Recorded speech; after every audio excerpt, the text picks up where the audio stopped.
आणि शिवसेना पक्ष आणि धनुष्यबाण या संदर्भात उद्या सुप्रीम कोर्टात सुनावणी होणार आहे।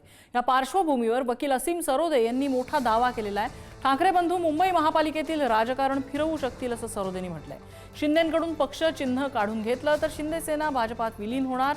शिंदे सेनेतील अनेक जण उद्धव ठाकरेंकडे स्वगृही परतणार असंही असीम सरोदे म्हणतात।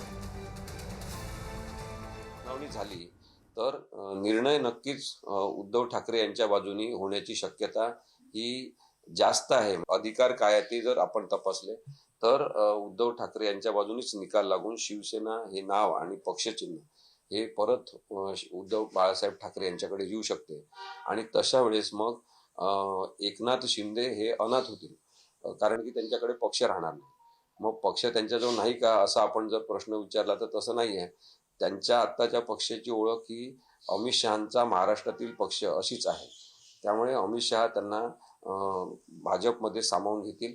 भाजपमध्ये जर ते जाणार असतील तर त्यावेळेस मग परत असा प्रश्न येणार की सगळेजण भाजपमध्ये जाणार का, तर एकनाथ शिंदे यांच्यासोबत निवडून गेलेले अनेक जण सुद्धा भाजपमध्ये जाण्यासाठी इच्छुक नसणार आहेत, ही वस्तुस्थिती आहे।